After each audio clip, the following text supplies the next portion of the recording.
ustozlar bilan, pedagoglar bilan ochiq muloqot mavzusida davra suhbati tashkil etiladi.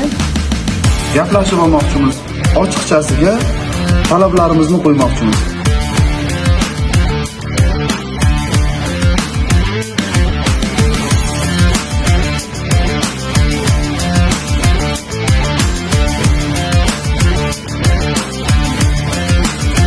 Rivojlangan davlatlar tajribasini nima maqsadda o'rganishadi?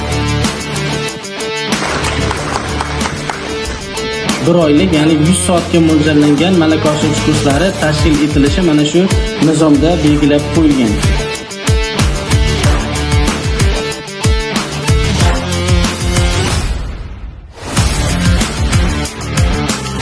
Loyiha ishidan bunisi dars farqi. Bu darsda dars ishlanmasi, mikrodarsda dars ishlanmasi bilan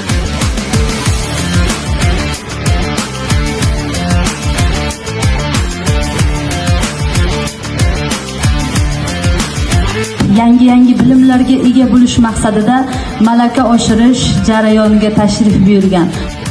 Yetakchi o'qituvchilar tomonidan kasbiy rivojlanish kuni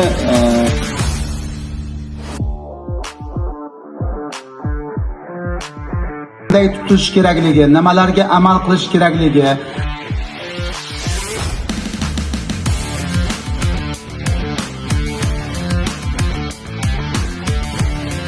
beshinchi sinfga o'tgandan keyin, yuqori sinfga o'ta boshlagandan keyin o'zlashtirishda qandaydir sustkashlik, pasayish kuzatiladi.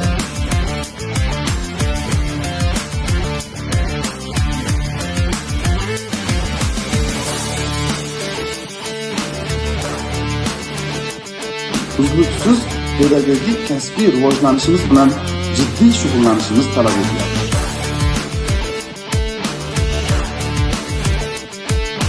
Mutaxassis xodimlarning uzluksiz kasbiy rivojlanishini tashkil etishning tartibini belgilaydi.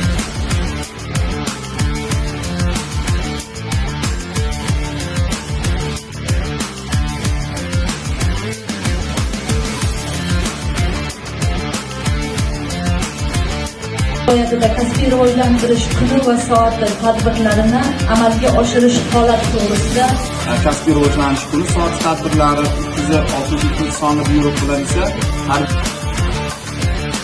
va Bahronovna, marhamat ustoz. Xizmat qilayotgan har bir o'qituvchiga chuqur hurmat bildiraman. Demak, bolaning men o'qiy olaman, men fikr bildira olaman yoki men qo'rqmay savol bera olaman.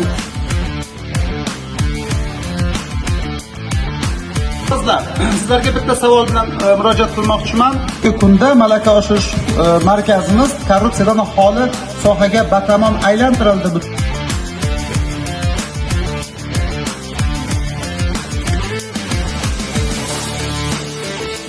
Jarayon haqida, bugungi yig'ilish haqida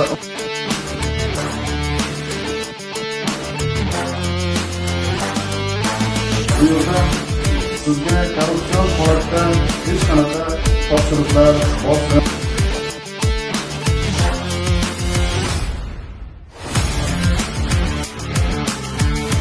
har kuni shu bitta mavzu bor. Endi bizni tashkilotga olgan bo'lsak, mana yuqoriga ham aytdik, eng boshlang'ich mana shu hayotga maktabgacha ta'lim tarbiya tizimini yanada takomillashtirish chora-tadbirlari to'g'risida